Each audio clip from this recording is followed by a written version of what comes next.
Hello students, हमने pronounce के सभी तीन वीडियोस में मैंने प्रोनाउंस को एक्सप्लेन किया है।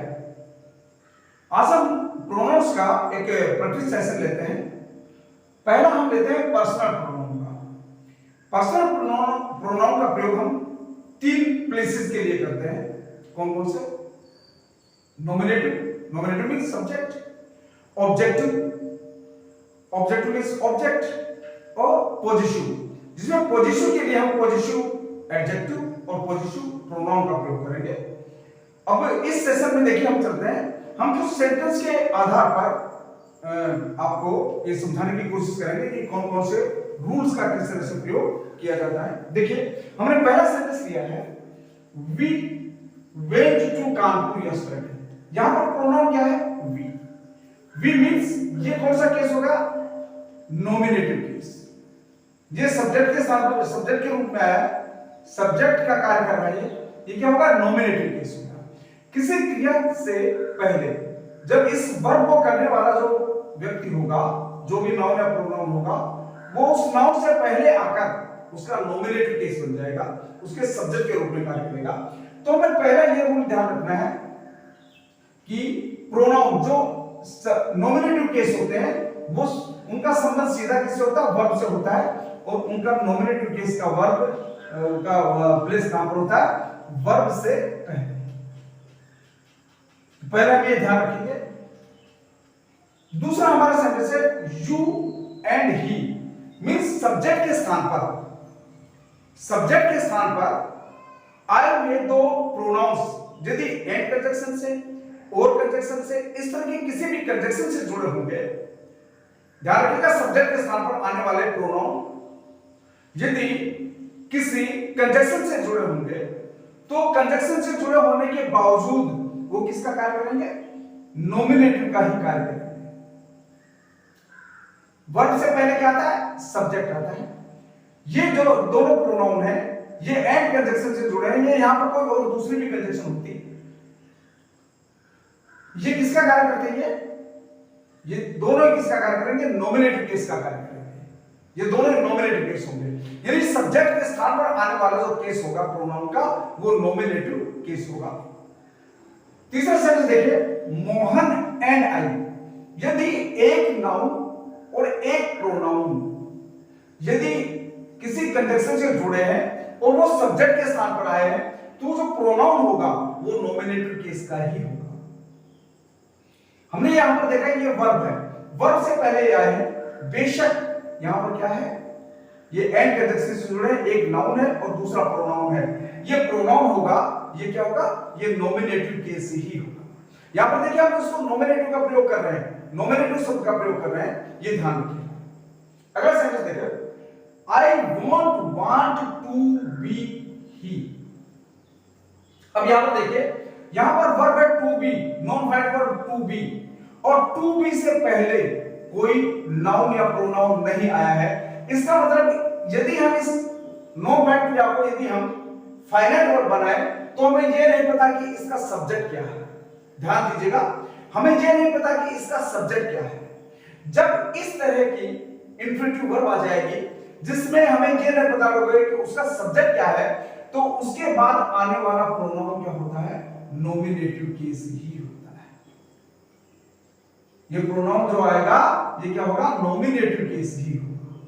ध्यान दीजिएगा, यदि वर्ब टू बी है, यदि वर्ब टू बी है और उससे पहले कोई नाउन या प्रोनाउन नहीं आया है, इसका मतलब क्या होगा कि हमें यह नहीं पता कि इसका, यदि हम इस वर्ब को फाइनाइट वर्ब बनाए तो इसका सब्जेक्ट क्या होगा, हमें नहीं पता।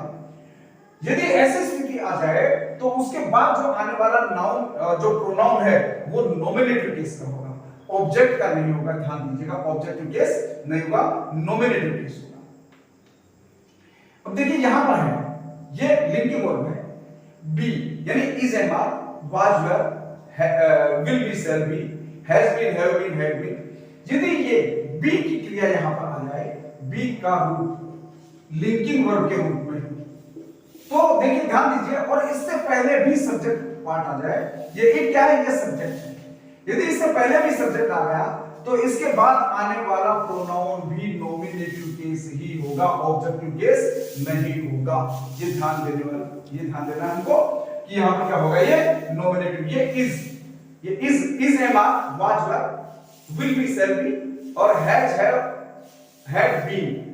यदि इनमें से कुछ भी आ गया तो इसके बाद आने वाला सब्जेक्ट जो होगा वो क्या होगा, जो प्रोनाउन होगा वो क्या होगा, नॉमिनेटिव केस का प्रोनाउन होगा, ये नॉमिनेटिव।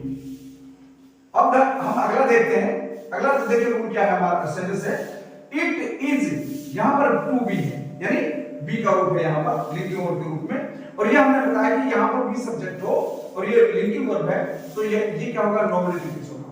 पर इसके बाद ये हु आ जाए, विच आ जाए, दैट आ जाए, इन तीनों में से कोई भी कंजक्शन आ जाए, ये रिलेटिव कंजक्शन के रूप में प्रयोग होते हैं। ये हु कौन है, ये आई को रिलेट करता है। पर ये जो यहां पर आया है ये क्या इन्फेक्ट करने के लिए आया है, ये इस पर आई पर जोर डालता है। अब देखिए ये क्लाउज होगा, जब इन कंजक्शंस के बाद क्लाउज आ जाएगा तो ये क्लाउज क्या होगा, इस क्लाउज से पहले ये जो आएगा ये क्या होगा, यहां पर ये नॉमिनेटिव केस ही होगा। हम इसे ध्यान रखें, यहां पर यदि हम किसका प्रयोग करें, ऑब्जेक्ट केस का प्रयोग करें, ऑब्जेक्टिव केस का प्रयोग करें तो ऑब्जेक्टिव केस का प्रयोग नहीं होगा। हम जब इन्फेक्ट करते हैं तो किस पर करते हैं, वो नॉमिनेटिव केस पर ही इन्फेक्ट करते हैं, ध्यान रखेंगे।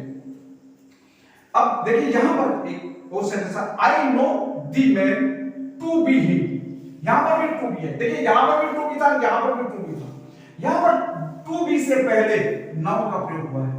हमें यह पता लग गया कि यहां पर इसका सब्जेक्ट कौन है, इससे पहले आने वाला जो नाउन या प्रोनाउन है वो इसका सब्जेक्ट होगा। अब हमें यहां पर यह पता लग गया कि इसका सब्जेक्ट है, तो इसके बाद आने वाला जो प्रोनाउन होगा वो अब यहां पर क्या होगा, ऑब्जेक्टिव केस होगा, यहां पर नॉमिनेटिव केस नहीं होगा। ये ध्यान रखना, इन दोनों में क्या डिफरेंस है। यहां पर टू बी से पहले कोई नाउन या प्रोनाउन इसके सब्जेक्ट के रूप में नहीं आया है तो यहां पर ये इसके बाद आने वाला शब्द क्या होगा, नॉमिनेटिव होगा। और यहां पर टू बी से पहले देखिए द मैन, ये नाउन आ गया। अब हमको ये पता लगा है कि टू बी का सब्जेक्ट कौन हो सकता है, यदि इसको हम फाइनाइट वर्ब बनाएंगे तो कौन होगा, मैन हो जाएगा। तो इसके लिए हम किसका प्रयोग कर देंगे, इसके बाद यदि नाउन या प्रोनाउन आएगा तो उसके लिए हम किसका प्रयोग करेंगे, ऑब्जेक्टिव केस का प्रयोग करेंगे। अगला देखिए, द टू ऑफ अस, ये देखिए यहां पर द टू ऑफ अस ये सब्जेक्ट है और ये ही एंड आई ये दोनों इसके क्या है, केस इन अपोजिशन, ये इसके अपोजिशन है। जब किसी सब्जेक्ट के स्थान पर यदि कोई या कहीं पर भी कोई नाउन आया हो, कोई नाउन या प्रोनाउन हो, उसके क्या आए हो, वो केस इन अपोजिशन के केस आए हो तो वो हमेशा किसमें होंगे, नॉमिनेटिव नॉमिनेटिव केस में, यानी सब्जेक्टिव केस में। ये मैंने आपको 8 रूल्स बताए हैं। इन 8 रूल्स को आप बहुत ही ध्यानपूर्वक पढ़िएगा, बार-बार वीडियो देखिएगा, नोट कीजिएगा और इन नियम और इससे आगे भी हम और भी बताएंगे, उनको भी हम नोट करेंगे। प्रैक्टिस के लिए ये हमने आपको ये 8 सेंटेंसेस दिए हैं, इसमें आप करेक्ट आंसर छापेंगे और कमेंट बॉक्स में मेरे पास रिप्लाई करेंगे। मैं आपके रिप्लाई का जवाब दूंगा, यदि आपका करेक्ट है तो और रॉन्ग है तो उसके बारे में मैं आपको समझाऊंगा। ये आपका प्रैक्टिस के लिए ही है, ध्यान दीजिए।